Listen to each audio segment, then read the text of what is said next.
let's be honest, at this point, if you don't see me sitting in front of a Google Sheets doc with a whole bunch of data in front of me for too long, you start to think that some kind of alien or microorganism has inhabited my body and taken control. Well, I'm back on my bull. And it turns out that that poison bug I reported on before is actually even stronger than we thought it was, and it gets kind of ridiculous.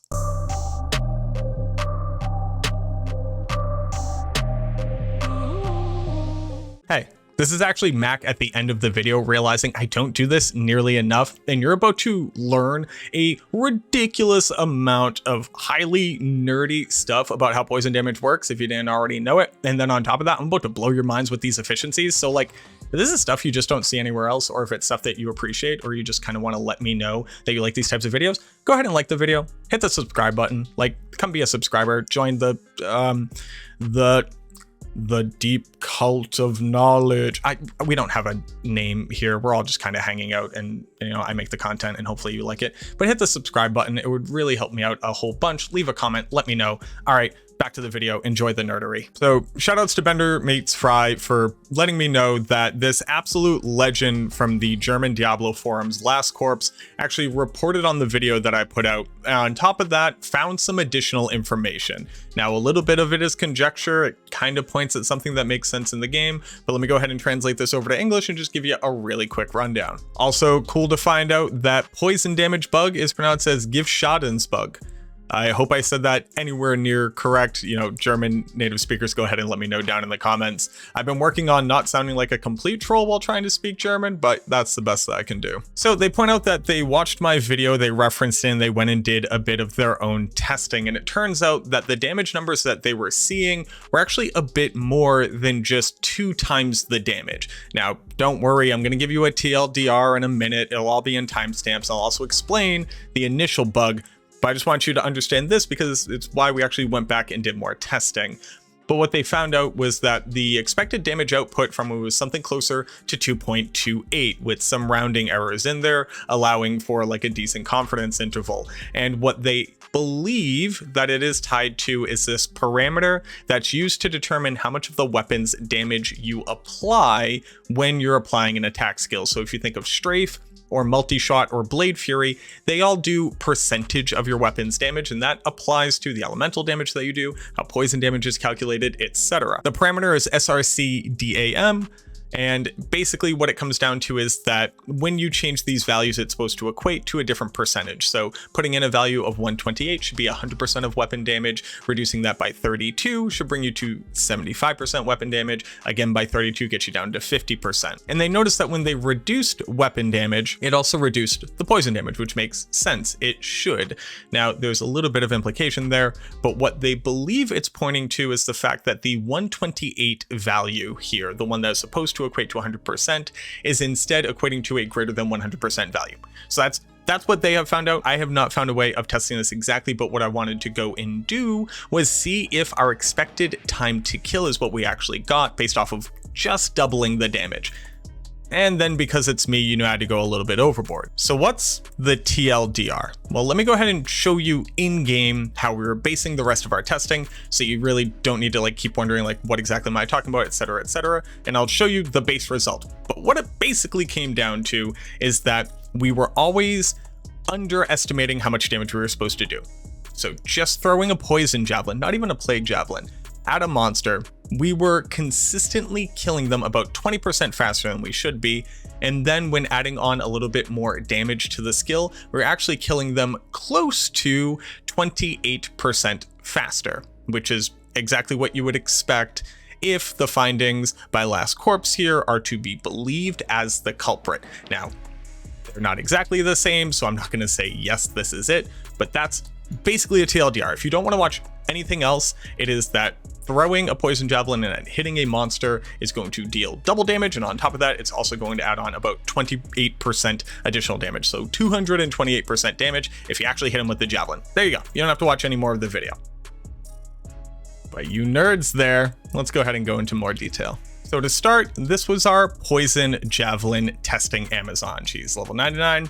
got a bunch of stats. The stats don't matter at all. We're using Poison Javelin for our calculations here, and whenever we're looking at an average, we take the average of the range and then divide it by the 100 seconds to get an expected poison damage per second. That's not exactly how poison damage works, but it's good enough for estimations and also makes the math pretty clean and easy to do, and it's damn near close. We're using modified Titan's Revenge ceremonial javelins here. You'll notice that they don't have the enhanced damage or the plus to min or max damage. I'm trying to minimize the amount of damage that the javelin itself does. So this javelin is doing 18 to 54 damage. This basically is completely inconsequential damage at this point, considering the first frame of damage already doesn't apply regardless of how much weapon damage you have. That's just how poison damage works. Then we're using a Shaco, Enigma, a Mara's, a Spirit, random boots, 2+ skill rings along with an Arachnid's Mesh. You'd be like, oh, this must be the source of the Venom in your testing. It isn't. We weren't using this initially. We're actually using this Grief to be able to apply the highest level Venom that we could. The first test that we're doing is just the plain Poison Javelin. Now, we do have Trangs gloves, but the problem here is that I've discovered and been able to prove that you're actually triple dipping when you put on percentage elemental damage. That's going to be a whole nother section in this video, so don't be afraid by that term triple dip. I will explain what that means. We are going to be using a Bramble with additional percentage poison damage, and then we also have a Gemmed Monarch for additional percentage poison damage. These in tangent will be used for maximizing our Venom pre-buff, and then later on in the testing I will leave on the Bramble as well for when we're actually testing out the Poison Javelin's damage, but I'm getting ahead of myself here. The last thing that we eventually tested with are these Pestilent Small Charms of Anthrax. Yes, these are 1 damage higher than they should be. It's really hard to make these things in the hero editor, and for whatever reason I just can't get it down to 451 without borking the damage over time, so we're using 452. Sue me, you're never going to own one of these items ever. I just needed to show the data of how much it affects it for people who are curious. The only person who owns more than one of these is Cooley, because the homie bought 4 of them for that video that he made a month or 2 back. And then for our skill tree, we're maxing out Poison Javelin, we're maxing out Plague Javelin, nothing else here. And then we're actually just maxing out Penetrate and then Decoy. Decoy helps to hold everything in place so that we can actually get accurate representations and know when specific spears are hitting specific monsters. So for people who didn't see the video before, the basic concept of how this all works is that Poison and Plague Javelin have 2 different components to them. The first one being the actual javelin itself that it throws. If you've watched my Enchant Sorceress, or if you understand how Enchant works in general, Poison Javelin actually works a lot like Enchant. It creates a javelin that it applies the full skill damage to on the javelin itself. So when the javelin hits a monster, it's adding on that 96,000 to 101,000 poison damage. In addition to that, it has a cloud that trails behind it that also applies that same amount of poison damage. Now, basically the way that this should work is that when the javelin hits a target, it connects, it adds its poison damage, and then oddly enough, the target is actually outside of the range of the poison's expanding cloud. But for whatever reason, when you're using this skill and when you are using Plague Javelin itself, the poison damage from the cloud and the poison damage from the spear are being added together. So we're getting double damage, or at least that's what we initially thought. Cannot stress this enough. That is not supposed to happen. You are only supposed to get like 1 source of poison damage, regardless of how many things are kind of happening simultaneously. Okay. So now that you understand the mechanics of how we did our testing, we're using Eldritch's Pack on players 1. On average, they have about 10,000 life, which is what we're using for all of our estimates. And then on top of that, they have 15% poison resistance. So basically, we're only doing 85% of our base damage. We don't have any sources of minus enemy resistance on our gear right now. With the understanding of how we did our testing, let's go ahead and look at our first column A here and our first calculations here. And let me explain what happened and what we found. We look at the Eldritch minion. Like I said, 10,000 life, 15% poison resistance, and then we calculated how much damage we should be doing with our base Poison Javelin. So we took the base skill plus the maximum of the skill, added them together and got the average by divided by 2. Then we divided by 100 for the 100-second duration. Pretty simple dimple, that times 2. We got expected time to kill. How'd we get that? Well, we took 10,000 and then we took our double dip damage and then we multiply it by 0.85 because again, they have 15% resistance. We're only doing 85% of our damage. And our expected time to kill an Eldritch minion should be 5.94 seconds. And then we went and got our averages. So here we ran and killed 12 minions, always reproducing the exact requirements. hitting the monster successfully, never failing to miss, which wouldn't apply the spear plus cloud damage. We made sure that they were always at full life. We always made sure that the firestorm from our Hellfire Torch didn't affect the monster or didn't hit the monster, because every frame that Hellfire damage is on the target, they're not taking poison damage. It's actually kind of funny. They'll basically stop taking damage while it's happening, and then the moment that the Hellfire goes away, immediately their health starts dropping again. It's really weird if you've never seen it. But we went through and we got 12 timed kills. So I was taking my timer, starting at the moment that I saw the lightning effect on the target, because if you look at our Amazon, you'll realize that we have 1 lightning damage from Ring of Jordan. I actually even modded these to minimize the amount of damage from them too, because again, we wanted to minimize the impact of this base damage at all when we were trying to truly calculate the poison damage. As you can tell, it was basically nothing, but still we're trying to minimize it. So we would wait for the javelin to hit the target, seeing the lightning damage proc on it and not seeing the X indicating a miss, and we would start the timer. And then the moment that the monster died, as well as I could react to it, I would pause the timer and then log it here on the board. So you basically see right here, we got like a high of 5.55 seconds. We got a low somewhere in the low to mid 4s. And then we took that and we got the average. Now you'll also see that we're accounting for first frame.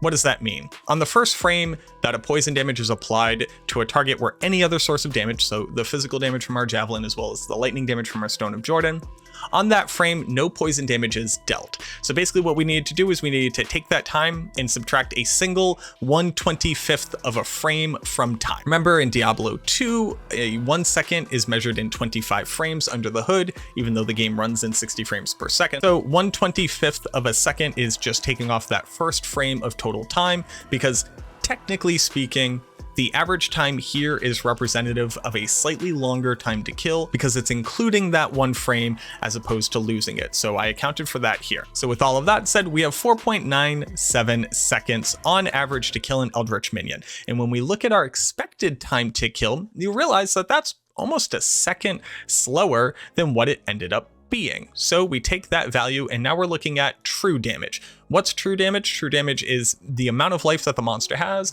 divided by the average time to kill, because this lets us know what is the true damage per second we were doing as opposed to the expected damage per second. Not only that, but if you take the expected time to kill divided by the actual time to kill, what you get is how much more efficient the second number is than the first number. And that's where we get our 1.2 here. So this is 20% more effective. We were killing Eldritch's minions 20% faster than our doubling of the damage could account for. The other things to account for here, because we are dealing with averages, the Poison Javelin range is pretty high. Not only that, the Eldritch minion life is pretty high for a range. So this average is doing its best with the data set that we have, but we only ran 12 trials. So realistically, not only do we have a small subset of sample to look at, but there's also a bit of human error, right? I'm trying to calibrate for when I know the javelin is going to hit the target.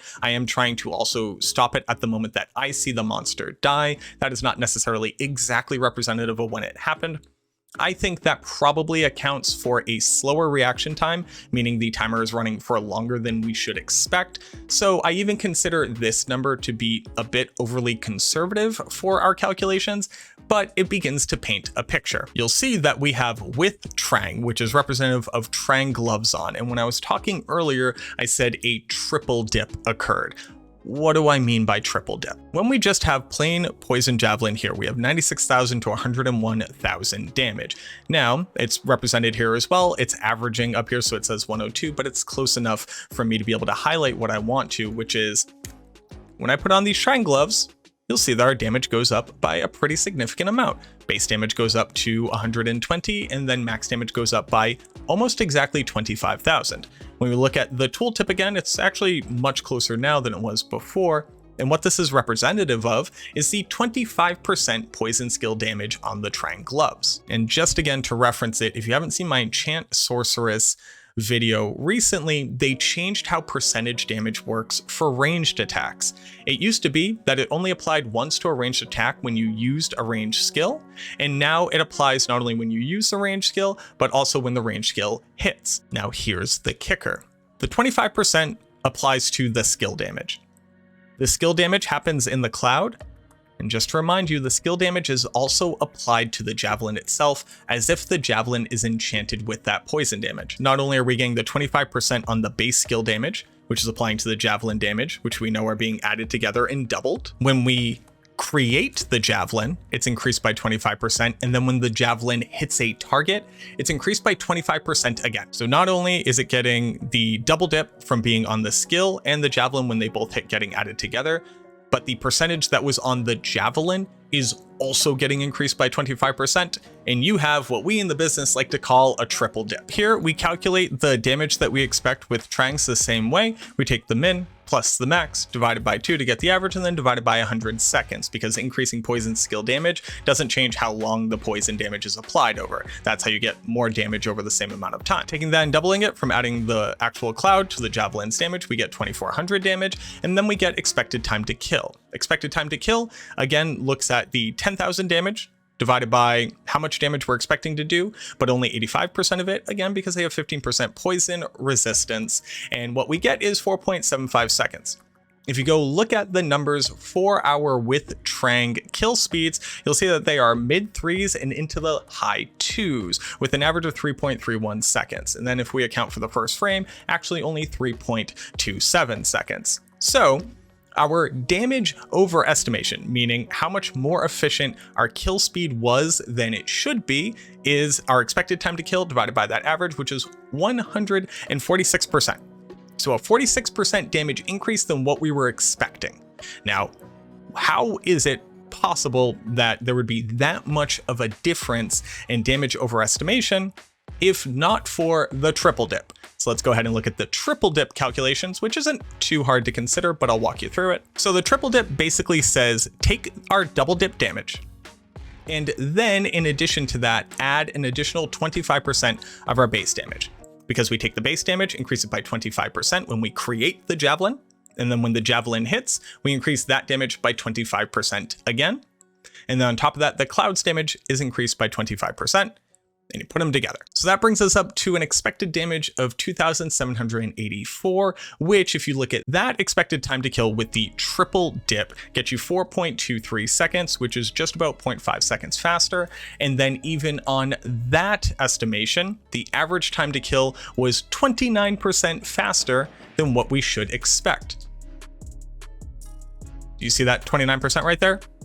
You see the roughly 29% right here that our friend Last Corpse is calculating for, just having an extra benefit potentially from this variable that's supposed to determine 100% weapon damage. I'm not saying that's what it is. I am saying it's getting weirdly close to it. So those are the two easiest sets of data for me to personally calculate and to show you. And not only that, the thing that I thought was a little bit interesting here is that just merely adding on Trang's gloves, doing nothing else to the build, not using swap tech where we move over to a death's web before the javelin hits, which was getting ridiculous increases in kill speed, but merely just putting on Trang's gloves onto the build as opposed to wearing no gloves at all, and you'll see that we were 52% more efficient with just Poison Javelin on the target.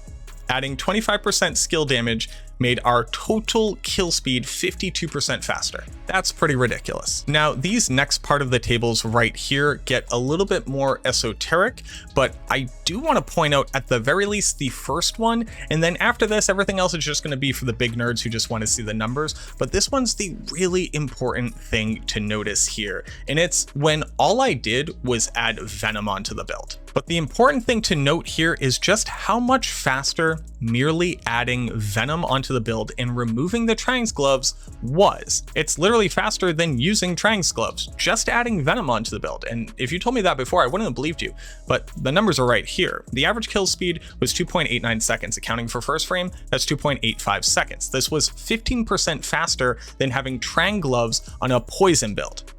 That should be impossible if you asked me before I did the testing.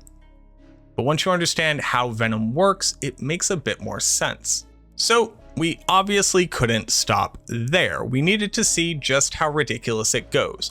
And I kept running more and more trials, every single time getting a stronger and stronger outcome. And then we have this last little bit of data, which was just ridiculous. In this one, I added on the bramble when I threw the poison javelin, and then I also added on the absolutely impossible poison skill charms that you see in our stash here. These are the 452, which should be 451 poison small charms. These are the highest poison damage small charms that you can get in the game.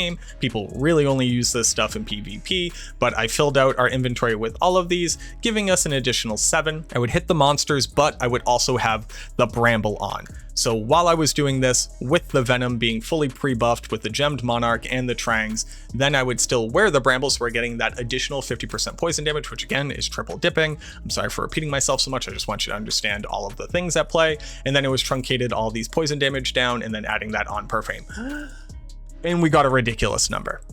This average kill speed came out to 0.78 seconds to do 10,000 damage against the target. This was 57% faster than the previous one where we had a 95% buff on Venom and then more Trangs. So putting on the poison small charms and wearing the bramble gained us an additional 57% efficiency. And then drum roll, please.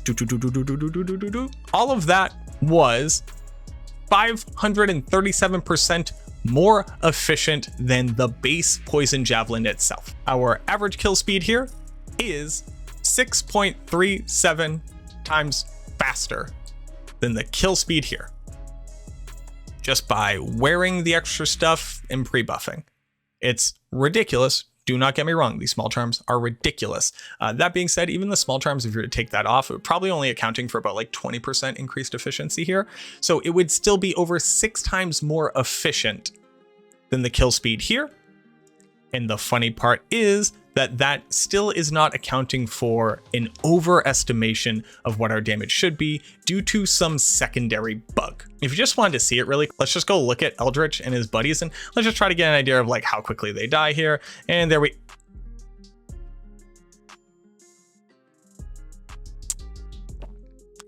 So they die pretty quickly. If you noticed, that was what, 0.25 seconds? I didn't time it. I wasn't able to go click it fast enough. Not only is the time to kill like so fast that I'm positive I would not be able to appropriately represent it with my accuracy, just with human eye coordination, but again, a massive amount of its damage would be drastically undersold because the monsters would be sitting in the cloud. I would need to be able to move them on command to get a true calculation for just how much damage it's doing and how much faster it gets by doing the grief buff and then by adding on the additional percentage damages, and it would get pretty ridiculous pretty quickly. There is still a lot to explore about how poison damage works in Diablo 2, and I think that this is just the tip of the iceberg. We had been seeing this phenomena in the Poison Creeper in our early 8-player speedruns. The druid was just outputting ridiculous amounts of damage that we really couldn't account for. And I think it's this exact same issue. I think that the Poison Creeper is applying damage on its attack as well as on the Poison Cloud's first frame, and it's doubling up and we're getting some higher degree of magnitude efficiency than you would expect.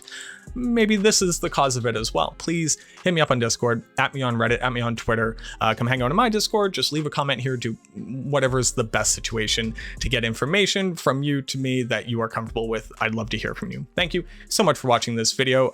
I hope that I succeeded in cutting it down as much as I could, but there was really a lot to talk about here. I look forward to seeing you in the next video.